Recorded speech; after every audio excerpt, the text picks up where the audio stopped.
오늘날 우리가 인생을 살며 경험하는 온갖 갈등의 근저에는 권력 충동이라는 것이 숨겨져 있습니다. 우리의 가정에서 경험하는 부부의 갈등, 부모와 자식의 갈등, 특히 고부 간의 갈등을 따지고 보면 누가 더 우월한가, 누가 더 힘이 센가를 차지하는 권력 갈등의 현상들을 볼 수가 있습니다. 어느 날 시골 마을에서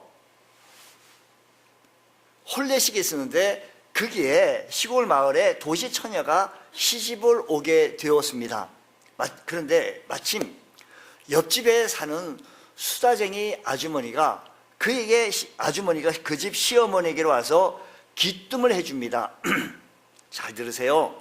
요즘요 도시 처녀들은요 위아래도 모르는 사람들이기에 시어머니가 조금만 허점을 보이면 시어머니를 우습게 보인다고 합니다. 그러니까 우습게 안 보이려고 한다면 똑똑해야 합니다 라는 얘기를 수다쟁이 옆집의 아주머니가 귀뜸을 해 주었습니다.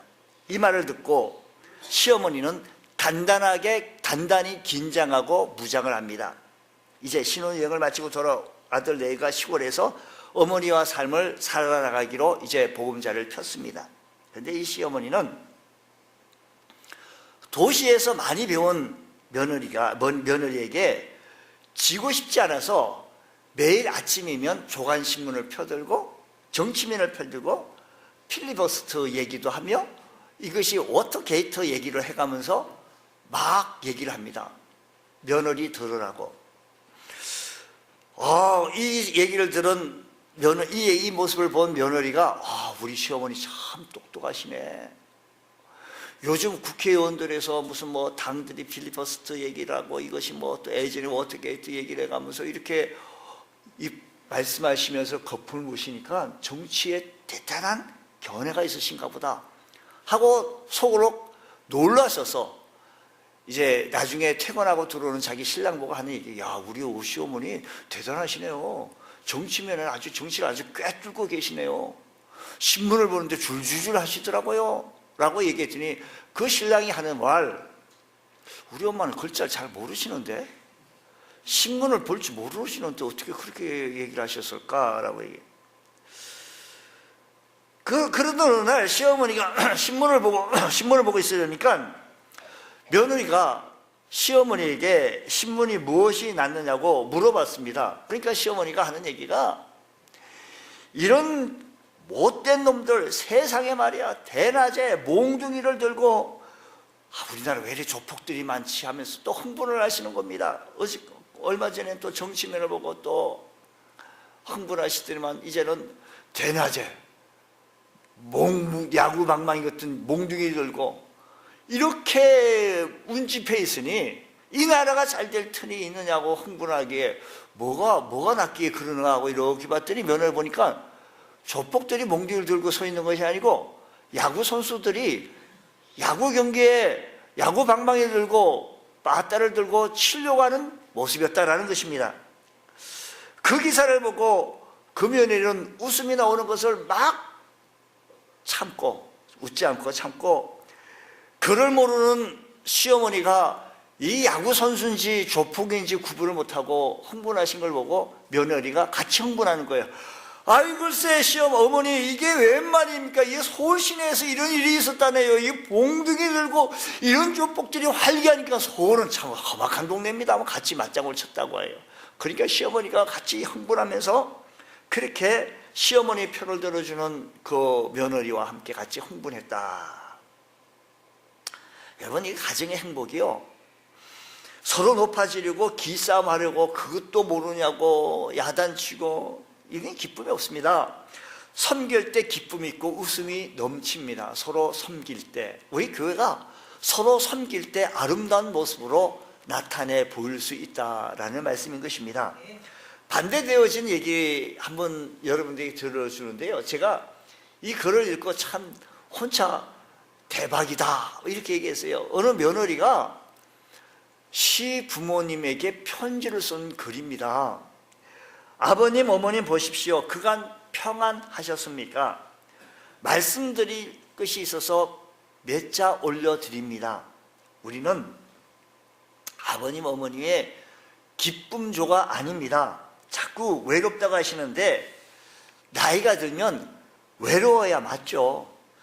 그리고 그 외로움을 견딜 줄 아는 사람이 성숙한 사람이라고요. 자식, 손자, 며느리에게서 인생의 위안이나 기쁨이나 안전을 구하지 마시고 외롭거든 친구들이랑 달래시고 취미생활 달래보십시오.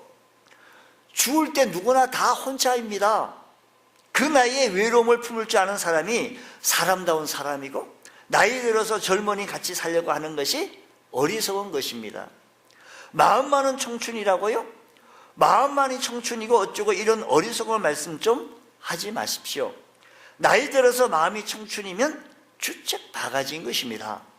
늙으면 말도 조심하고 정신이 쇠퇴해야 판단력도 줄어드니 남의 일에 훈수 드는 것도 삼가 주십시오. 세상이 바뀌니 내가 가진 지식으로 남보다 특히 젊은 사람보다 많이 알고 대접받아야 되겠다는 편견도 버려주기 바랍니다. 나이 든다는 것, 나이라는 권력이 생긴다는 것이 아니라 자기 삶이 소멸해 간다는 걸 깨닫고 혼자 조용히 물러나는 법을 배우는 과정임을 알아야 합니다. 그리고 전화를 일주일에 한 번 안 했다고 몇 개월 한 번 하든 뭐 몇 달 지나서 하든 말든 그게 뭐가 그리 중요하세요? 그거 가지고 애들 아빠 그만 괴롭히세요. 마지막으로 이번 설날에 승훈이랑 병훈이 데리고 그 집 손자가 승훈인가 봐요. 병훈이랑 데리고 몰디브로 해외여행 가니까 내려가지 못해요. 그렇게 하시고 10만 원 어머니 통장으로 입금해 놓았으니 찾아 쓰세요 라는 편지입니다. 시어머니가 이 편지를 받고 답장을 썼습니다. 고맙다 며느라. 형편도 어려울 텐데 이렇게 큰 돈 10만 원씩이나 보내주고 어째 그러냐, 잘 쓰마. 이번 설에 내려오면 선산 땅 판 거 90억 원 하고 요 앞에 도로 난 거 개발되어진다고 해서 도로 난다고 토지 보상 받은 것 60억 합해서 삼남매에게 나눠주려고 했던데 바쁘면 할 수 없지 뭐 어쩌겠냐. 둘째하고 막내딸하고 셋이 50억씩 나눠주려고 하는데 둘째하고 막내딸하고 반반씩 그냥 갈라주고 말란다. 내가 살면 얼마나 더 살겠냐. 여행이나 잘 다녀오라. 재산은 이 애미가 못이마 라는 얘기했다는 것입니다. 여러분 어느 곳에 있든지 우리가 섬길 때 권력 충동이 나지 아니하고 가정에서도 내가 장남인데 내가 어른인데 내가 좀 버는데 생각하지 말고 먼저 섬길 때 교회에서도 섬길 때 직분 내세우지 말고 섬길 때 그게 화평이 찾아오게 되어지는 것입니다. 예수님의 제자들에게 이런 갈등이 있었습니다. 예수님께서 십자가를 지시기 얼마 전 이런 갈등이 있었어요.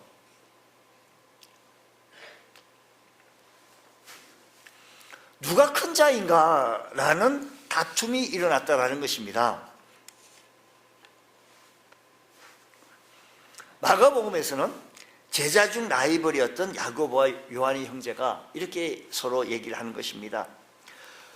주의 나라가 이 땅에 이루어질 때 좌편 우편에 앉게 해달라고. 우리말로 얘기하면 주님 이 땅의 나라의 왕이 되시면 국무총리는 얘가 해주고 또 장관 중에 가장 훌륭한 장관은 이 사람이 좀 하게 해 주십시오 라고 하는 그런 권력 충동이었습니다. 바로 이 얘기를 듣고 다른 제자들이 어째 네가 그런 총리 자리 있고 어떻게 네가 그런 장관 자리에 앉느냐고 서로 다투게 되어지고 갈등이 일어났다라는 것입니다. 예수님이 이 본문을 통해서 제자들이 갈등을 넘어서서 섬김의 삶을 살 것을 가르치고 있다라는 것입니다. 우리가 섬길 때 우리의 공동체가 화평이 찾아오고 섬길 때 우리의 공동체가 아름다운 모습으로 나아가게 되어지는 줄 믿으시기 바랍니다. 제자들의 공동체가 섬김의 공동체가 되어지고 오늘 우리 교회의 공동체가 서로 섬김의 공동체, 서로 높아지려고 나를 위하라고 나를 세우라고, 그게 아니고 서로 섬길 때 아름다운 화평의 공동체가 되어지는 줄 믿으시기 바랍니다. 왜요? 왜 섬김을 추구하는 삶을 살아야 하는가? 그것은 우리 주께서 섬김의 모범을 보여주셨기 때문인 것입니다. 오늘 본문은 결론적 교훈이라고 할 수 있는 45절 말씀에서 이렇게 얘기합니다. 인자가 온 것은 섬김을 받으려 함이 아니요 도리어 섬기려 하고 자기의 목숨을 많은 사람에게 대속물로 주려 함이라고 하셨다는 것입니다. 예수님은 섬김의 목적으로 이 땅에 오셨고 그 섬김의 절정으로 자신의 목숨까지 십자가에 내어주기까지 하셨다라는 것입니다. 그리고 그는 그 십자가에서 죽이시기 전날 밤 다락방에서 손수 제자들의 발을 씻기는 모범을 보이심으로 섬김의 교훈을 실천하셨던 것입니다.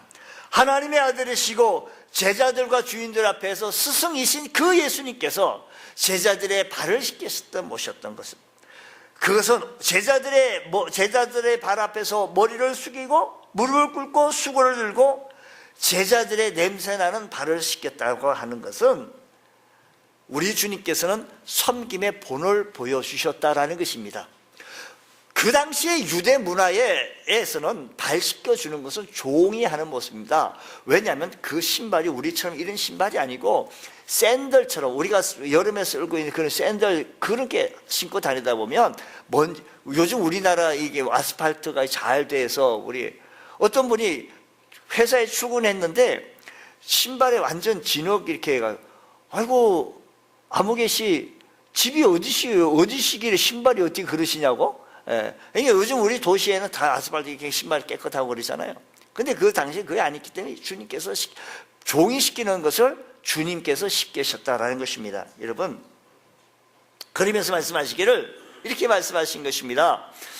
내가 주와 또는 선생이 되어 너희들의 발을 씻겼으니 너희도 서로 발을 씻기는 것이 옳다라고 했습니다. 내가 너희에게 행한 것 같이 너희도 행하게 하려 하여 뭐라고 얘기하는 거예요? 우리 주님께서 본을 보여주셨어요. 우리가 예수님을 닮아가는 사람이며 주님을 배워가는 사람이며 우리가 주님의 제자된 삶을 살아가기 원한다면 주님께서 우리들에게 말하셨고 본을 보여주셨으니 우리도 섬김의 본을 따를 줄 아는 우리 주의 성도 되어지기 원합니다. 흔히 교회의 머리는 예수 그리스도라고 말합니다. 교회의 머리는 누구시라고요? 예수. 교회의 머리는 누구시라고요? 그렇다면 지체된 우리는 마땅히 공동체의 머리 대신 주님의 명령과 본을 따라야 할 것이며 그분의 섬김을 명하셨다라고 한다면 머리 대신 그분이 명하셨다라고 한다면 그의 지체된 우리 모두는 함께 일사불란하게 움직여야 할 것이라는 것입니다. 예수님의 참 제자가 되는 유일한 길은 섬김만이 가능하다라는 사실을 깨달으시기 바랍니다. 섬길수록 우리는 예수님을 닮습니다. 섬길수록 우리는 예수님을 배워갑니다. 섬길수록 우리의 모습이 아름다워진다는 사실을 기억하시기 바랍니다. 이런 글이 있습니다. 종의 리더십에서 로버트 그린 리프라고 쓴 그의 책에 의하면 이런 얘기가 있습니다. 어떤 사람들이 사랑을 찾아 여행을 하고 어떤 사람은 돈을 벌려고 어떤 사람은 장사를 하려고 여행을 하는 과정 속에 많은 사람이 여행하는 가운데 섬김이 레오라고 하는 사람이 있었습니다. 여행하는 사람 하인이 있었는데 많은 사람들이 먹고 자고 걷는 동안에 그는 묵묵히 그 섬김이면 섬겼습니다. 묵묵히 섬겼습니다. 섬기는 열중하는 사람이었습니다. 순례자들이 여행하는 자들이 힘들어할 때 그는 노래를 불러주기도 하고 휘바람을 불러주기도 하고 즐겁게 분위기를 만들어 나갔습니다. 때로는 동물 소리도 내가면서 그 분위기 속에서 섬겨 나갔다는 것입니다. 그리고 여행하는 사람들이 자기와 눈이 맞춰지면 그들과 함께 가서 이렇게 얘기합니다. 무엇을 도와드릴까요? 무엇을 도와드릴까요? 라고 하면서 섬겼습니다. 근데 어느 날 갑자기 이 섬김이 레오라는 분이 눈에 보이지 않습니다. 그가 사라진 것입니다. 사람들은 그가 해를 당한 것이 아닌지 걱정하며 찾습니다. 그러나 정말 문제는 그 다음부터 일어났는데 그 여행길이요. 여행길이 어떤 사람은 사랑을 찾아 여행하고 어떤 사람은 돈을 벌기 위해 어떤 사람은 장사하기 위해서 여행하는 그 길이 즐겁지가 않아요. 분란이 일어났습니다. 다투기 시작했습니다. 마침내 순례길을 포기하려고 하는 사람들이 많이 일어났습니다. 그때 비로소 그들은 중요한 사실을 깨달았는데 섬김이었던 그 레오는 하인이 아니라 참된 지도자였다는 것입니다. 사랑하는 성도 여러분, 오늘 우리들이 참된 지도자의 모습으로 서기 원하십니까? 그러면 우리의 공동체 안에서 우리가 한번 섬겨보십시오.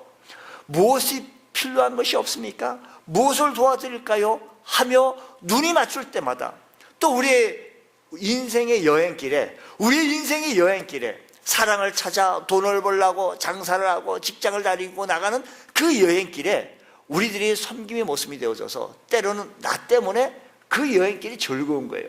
감사한 거예요. 여행길이 신나는 겁니다. 때로는 노래를 불러주고 휘바람을 불고 동물 소리를 내면서 여행길이 참 즐거웠던 것처럼 오늘 우리들의 섬김으로 우리 인생길이 즐거울 수가 있다고 한다면 주님께서 본을 보여주신 대로 따라갈 수 있는 거룩한 주의 성도 되어질 것이다라는 것입니다. 여러분, 우리 인생길에서 서로 우리가 섬긴다라고 한다면 기적이 일어나게 되어질 것입니다. 우리의 삶이 풍요로워질 것이며 화평의 공동체가 되어질 것입니다. 오늘 여러분 옆 사람을 바라보면서 당신이 섬김이십니까? 라고 한번 물어보십시오. 예수님은 2000년 전 섬김의 리더십을 가르쳐 주시면서 섬길 것을 말씀하셨습니다. 우리가 섬김의 삶을 살아야 할 것은 주께서 친히 명하시고 주께서 실천 본을 보여주셨기 때문이다라는 것입니다. 그러므로 오늘 우리들의 삶의 공동체에서 서로 섬길 수 있는 것, 귀한 은혜가 일어나기를 원합니다. 우리의 섬김의 삶을 살아야 할 이유는 세상과 다르게 살아야 하기 때문인 것입니다. 제자들은 권력을 쥐고 싶었습니다. 제자들은 좋은 자리에 앉고 싶었습니다. 권력을 쥐고 싶었던 것입니다. 여러분, 권력 지향형이 있고요, 섬김 지향이 있습니다. 이쪽 마이크는 안 나오네요. 이쪽이요. 예. 오늘 보면 42절과 43절 보면 예수님께서 보편적으로 이 세상을 존재하는 권력 지향력의 섬김이 있고요, 주님이 말씀하시는 섬김의 리더자, 섬김의 지도자가 있다는 것입니다. 자, 42절 말씀 보겠습니다. 예수님께서 부르다가 이르시되 이방인의 집권자들이 그들을 임의로 이방인의 집권자들이 그들을 임의로 주관하고 그 고관들이 그들에게 권세를 부리는 줄 너희가 알거니와. 요게 세상적인 권세, 세상적인 얘기인 것입니다. 여기서 주관한다 이 말은요, 세번역 성경 책에 보면 마구 내리 누르고, 그러니까 주관한다 이 말이요, 마구 내리 누르는 거. 내가 너보다 선배야? 내가 너보다 힘이 세? 마구 누르는 거예요. 그리고 권세를 부린다라는 말은 세도를 부른다라는 것입니다. 이 말은 공동번역 성경에 보면 백성을 강제로 지배하고 또 높은 사람들은 백성을 권력으로 내리누르는 것, 백성을 권력으로 내리누르는 것, 이게 권력 지향형 리더십이라는 거예요. 그 권력으로 마구 내려가지고 따라와 하는 거. 저 김정은이라고 하는 사람이 그러는 것 같아요. 아이가 마구 내리는 것, 주관한다, 권세를 부린다, 세대를 부른다, 마구 내리는 것. 여기서 우리는 세상의 리더십이, 세상의 지도자의 전형적인 모습을 볼 수 있는데 오늘 우리들은 세상과 다르게 살아야 할 모습이다라는 것입니다. 왜? 섬김의 삶을 살아야 하는가 하면 세상과 다르게 살기 위해서라는 것입니다. 여기서 우리는 주님의 모습을 볼 수 있는데 주님은 높은 곳에서 낮은 곳으로 오셨습니다. 복음이 이 땅에 들어오기 전에 우리 한국 사회는, 이 땅에 복음이 들어오기 전에는요, 유교적인 문화가 아주 팽배했습니다. 유교적인 문화가. 그렇기 때문에 한국 사람들의 유교적인 영향을 많이 받아가지고요, 선교사가 처음 와가지고요, 우리 한국에 와가지고 놀란 것이 있는 게, 방에 뚝 들어가면 높은 자리, 낮은 자리에 있어요. 높은 자리는 아랫목, 윗목은 아주 계급이 낮은 사람. 그러니까 선교사가 딱 보고 아무데나 아랫목이 따뜻하다가 앉아있으면 어디 이런 쌍놈이 와가지고 어디 앉느냐고 막 야단맞아요. 그걸 보고 본국에다 편지를 쓰면 여기는 방에 들어가도 상하 자리가 있다. 초대 선교사들이 상석, 하석, 아랫목, 윗목을 이렇게 하면서 놀랬던 얘기를 보게 되어집니다. 그리고 인체도 차별하여서 참으로 이렇게 위를 높은 곳이고 아래를 참으로 이렇게 낮은 곳으로 했습니다. 그러니 예수님께서 이런 모습을 바라보며 오늘 우리들에게 섬기시오라고 한다면, 우리들이 잘 이해를 하지 못한다고 한다면, 우리 주님께서는 인자가 온 것은, 우리 주님께서는 권력을, 하나님의 아들로 권력을 가져와서 그 권력을 섬기려고 하시는 것이 아니고, 인자가 온 것은, 주님께서 오신 것은 역할을 감당하게 되었다는 것입니다. 사랑하는 성도 여러분, 우리의 조상 누구가 어떤 장관을 하셨고 어떤 위치에 있었는데 그 위치에 있었던 것만 자랑할 것이 아니라 그 위치에 있었을 때 어떤 일을 하셨는지 그 일을 자랑할 수 있는 것. 여러분, 우리가 어떤 모습에서 어떻게 섬길 수 있는 그 역할을 할 수 있는 것. 왜? 세상과 다르게, 세상은 권력을 가지고 권세를 가지고 세도를 부리는 것을 말하지만, 오늘 우리들은 우리의 모습이, 우리의 이런 직분을 가지고 우리가 가지고 이런 위치에서 이런 모습으로 섬기는 것, 역할을 감당할 줄 아는 모습이 세상과 다르게 사는 삶의 모습이다라는 것입니다. 그래서 성경이 이렇게 말합니다. 43절 말씀 보면 너희 중에는 그렇지 않을지니, 너희 중에는 뭐라고요? 그렇지 않을지니, 뭐냐면 너희는 달라야 한다는, 그렇지 않다는, 그렇지 않아요. 앞에 절 받으면 너희 중 누구든지 크고자 하는 자는 너희를 섬기는 자가 되고 세상의 다른 가치로 살라라는 것입니다. 사랑하는 성도 여러분, 오늘 여러분, 우리들이 세상의 가치는요, 권력을 가지고 세도를 부리고 그렇게 해서 복음을 전가하는 것이 아니고, 오늘 우리들은 우리의 역할을 가지고 우리의 위치에서 우리의 직분을 가지고 주님을 섬길 줄 아는 귀한 은혜가 일어나시기를 축복합니다. 우리가 왜 섬김의 삶을 살아야 하는가? 세 번째 말씀 보게 되어지면 섬김만이 이웃의 영혼을 구원하기 때문인 것입니다. 45절 다시 말씀 보게 되어지만 인자가 온 것은 섬김을 받으려 함이 아니요 도리어 섬기려 하고 자기 목숨을 많은 사람의 대속물로 주려 함이라고 했습니다. 여러분, 어떤 사람을 섬기기 원한다면 최고의 곳을 섬기려고 하지 않겠습니까? 여러분, 쓰고 남은 것 가지고 섬길 수 있겠습니까? 찌끄럽게 가지고 섬길 수가 있겠습니까? 우리가 어떤 사람을 섬긴다라고 했을 때 그 섬기는 것을 어떤 것으로? 최고의 곳으로 섬기는 것이 맞습니다. 진정한 섬김의 대상에게 최고의 것, 최상의 것을 주고자 할 것이라는 것입니다. 예수님이 인류에게 선물하고자 한, 예수님께서 우리에게 선물하고자 하시는 것은 최고의 것, 최선의 것으로 우리를 주면서 섬기려고 하실 거예요. 예수님께서 우리에게 최고의 것으로, 우리 최선의 것으로 우리를 섬겼는데 그 최고의 것이 뭐인가 하면 구원이다라는 것입니다. 구원의 선물, 우리는 예수님께서 우리에게 구원으로 자기 목숨까지 내어주시면서 우리를 섬겼다라는 것입니다. 구원보다 인류가 경험할 더 위대하고 더 중요한 선물이 어디 있겠습니까? 히브리서 기자는 히브리서에서 말씀하시기를 우리가 이 큰 구원을 등한히 여기면 어찌 그 보응을 피하겠느냐라고 얘기했어요. 큰 구원을 등한히 여기면, 여러분, 우리의 하나님께서 우리에게 주신 큰 선물로 우리를 섬겼는데 그게 뭐냐면 구원의 선물로 우리를 섬겼어요. 아멘. 아멘.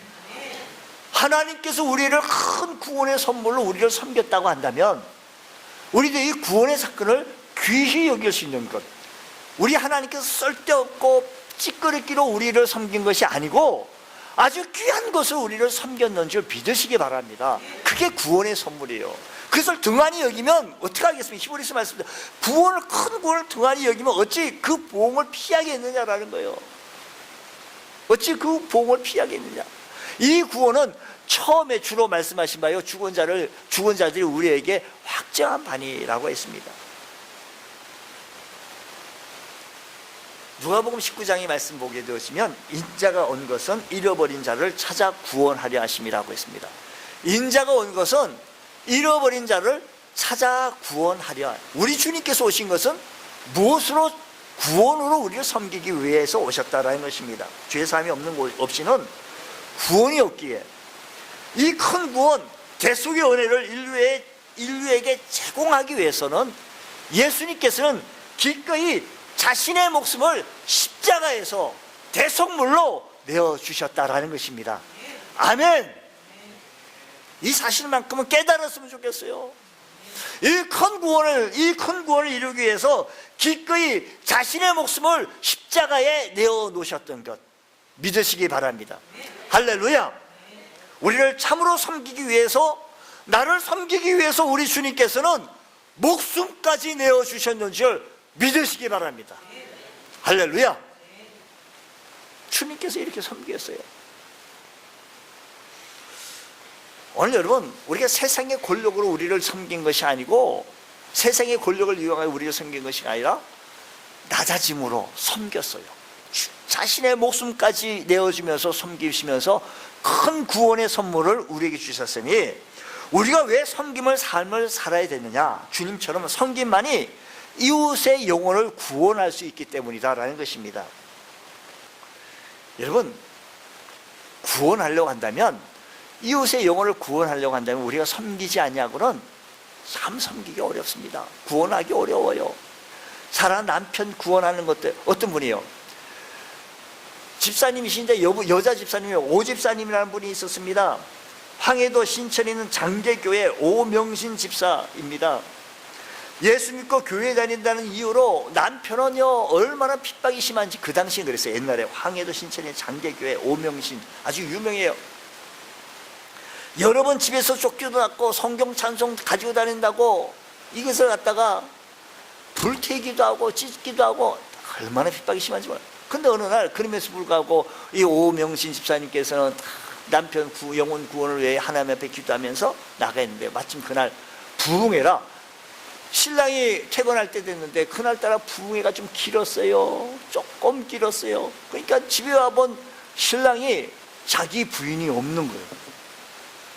교회 갔다 싶어서, 그래서 교회를 가보니까 사람들이 꽉 차 있는데 뒷모습을 보니까요, 교회 뒤에서 오니까 뒷모습 자기 부인, 이럴 때 머리끄댕이를 잡고 끌고 나갔는데, 그래가 나가지고 이 남편은요 자기 부인을 때리기를, 어떻게 남자가 여자를 그런데 못된 버릇이에요. 근데 안 되는 거예요. 근데 그 사람은 때렸어요. 나가 때렸는데 자기 부인인 줄 알고 때려봤더니 면장 부인을 때린 거예요. 면장 부인 머리가 똑같다고 해가지고 한 몇 대를 얻어맞은 면장 부인은 은혜를 많이 받고 하나님 은혜가 충만히 있는데, 누가 머리끄댕이를 끌고 나가가지고 질질 끌려갔더니 그냥 면장 부인을, 여기 보니까 자기 부인이 아니고 오명신이가 아니고 동네 면장, 그 남편이 무릎 꿇고 싹싹 뛰는 거예요. 아이고 죄송합니다, 우리 부인인 줄 알고 마누라인 줄 알고 이랬습니다. 아주 싹싹. 그러니까 이 면장 부인이 하니까, 내가 당신을 법원에 고소하고 경찰서에 고소하지 않는 대신에 다시는 오명신 부인을, 집사를 때리지 않기로 약속할 거요? 예, 그러겠습니다. 그러겠습니다. 두 번째, 당신은 교회 나오실 거예요? 안 나올 거예요?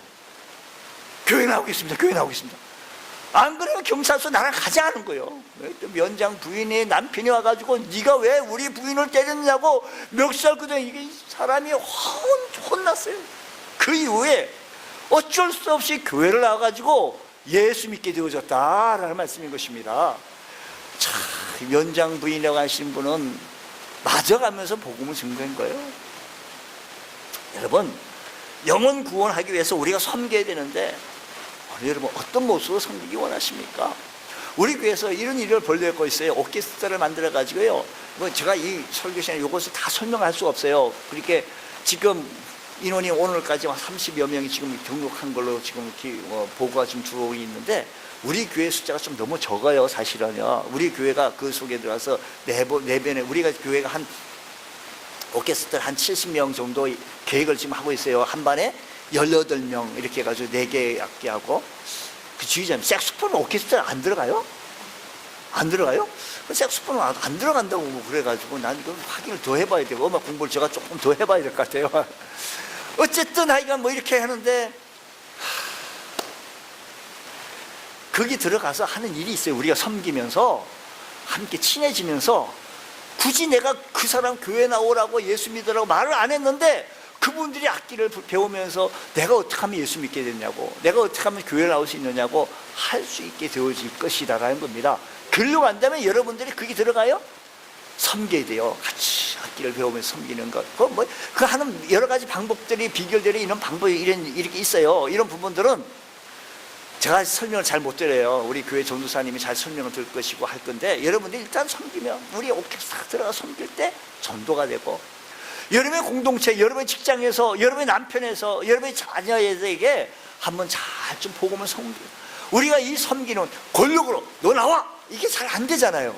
우리 힘에 가지고 안 되잖아요. 여러분, 섬길 때 은혜가 일어난다는 것입니다. 운동선수가요, 운동선수나 연주가나 연습을 10,000시간 하면 전문가가 되고, 8,000시간 연습하면 그냥 잘하는 사람이 되고, 4,000시간 연습하면 어느 정도 하는 사람이 된다는 겁니다. 복음을 전하는 일도 마찬가지예요. 이 일을 계속 하다 보면 자신도 모르는 사이에 복음 전하는 전문가가 되어지고, 자신도 모르는 사이에 전도를 잘하는 사람이 되어지고, 자신도 모르는 사람이 그냥 헌신하는 사람 정도 되는 거예요. 여러분, 어느 정도 연주가나 운동선수가 10,000시간, 태릉선수촌에 가면요, 국가선수 되기 위해서 그냥 귀가 유도선수고요, 귀가 문드러지고 막 무슨 유도선수인데 그건 내가 꼬마나 그런 선수들 보면 막 얼마나 연습을 했으면 귀가 문드러집니까? 얼마나 문드러서 손이 다 굳은 살 됐습니까? 여러분, 전도도요, 10,000시간 하면 잘하는 전문가가 되어지고, 8,000시간 하면 잘하는 시간 되어지고, 4,000시간 하게 되어지면 어느 정도 하는 사람이 되어진다 얘기예요. 1,000시간 정도 하셨어요? 근데 옆 사람한테 물어보세요. 혹시 집사님은 1,000시간 정도는 하셨나요? 그러니까 안 된다, 어렵다, 힘들다 얘기할 말이 안 되는 거예요. 1,000시간 정도도 안 하고 어떻게, 여러분, 하면 주께서 역사하여 주실 줄로 믿습니다. 어떤 분은 모내기 하는데, 근데 전도할 때도 지혜가 있어야 되잖아요. 한참 모내기 하는 사람 보고 예수 믿고 구원받으십시오, 우리 교회 나오시오 이런 얘기하니까, 에이 지금 좀 조금만 시간이 있을 때 커피 한 잔 먹을 때 그 얘기 해야 되는데, 모내기, 당신이 이거 모내주면 내가 교회 나간다고. 근데 그 말 하나 듣고 이성철이라고 하는 목사님이시에요. 근데 진짜 옛날에 보석을 다 그냥 신체 그에 들어가가지고 그날 모내기를 자기 다 해줬다는 거예요. 이 모습을 본 그 농부가 교회를 안 나갈 수가 없더라는 것입니다. 그러니까요, 우리가요, 왜 섬겨야 되느냐? 우리 주님께서 오신 것은 인자가 온 것을 잃어버린 자를 찾아 구원하려고, 영원 구원하시려고 오셨다고 한다면, 오늘 여러분, 우리 주님을 닮기 원하며, 주님을 배워가기 원하며, 주님의 모습을 섬겨나가기 원한다고 한다면 영원 구원하는데 섬겨보십시오. 오늘 우리의 공동체가 서로 섬길 때 아름다운 하모니를 이루어 나갈 수 있는 줄로 믿습니다. 주의 은혜가 우리의 삶에 넘쳐서 섬김의 공동체가 아름답게 성숙해 나가며, 우리들의 섬김을 통하여 우리의 공동체가 화평해지고, 은혜가 충만하며, 사랑이 충만하며, 우리 말도 조심해야 돼요. 좋은 말만 하고요, 귀한 말만 해요. 우리 집사님이 귀한 분이요, 우리 목사님이 훌륭하셔. 훌륭하기 뭐가 훌륭해? 이 얘기하면 안 되는 거예요. 집사님이 훌륭해. 아유, 집사님이 그거 나쁜 사람이, 이 얘기하면 안 되는 거예요. 좋은 말만 하고요, 귀한 말만 하면 서로 섬길 때 하나님의 은혜가 충만할 줄로 믿습니다. 오늘 우리 공동체가 이렇게 세워지는 역사 있기를 주의 이름으로 축원합니다. 기도하겠습니다. 하나님 아버지, 감사합니다. 저희들에게 큰 은혜 베풀어 주시고 성령으로 충만케 채워지게 해주셔서 주의 거룩하신 뜻을 펼쳐나가기에 부족함이 없도록 주께서 역사하여 주시옵소서. 자비로우신 아버지 하나님, 몸된 교회를 좀 축복하여 주시고 부흥과 성장케 하여 주시며, 우리의 섬김의 공동체로 서로 이웃을 구원하며 영혼을 구원해 나가기에 부족함이 없도록 주여 역사하여 주시옵소서. 주의 심령들이 우리가 새롭게 주의 앞에 서기 원하오니 부활의 영이 임하게 하여 주옵시고 성령이 함께하여 주시옵소서. 예수님 이름으로 기도드리옵나이다. 아멘.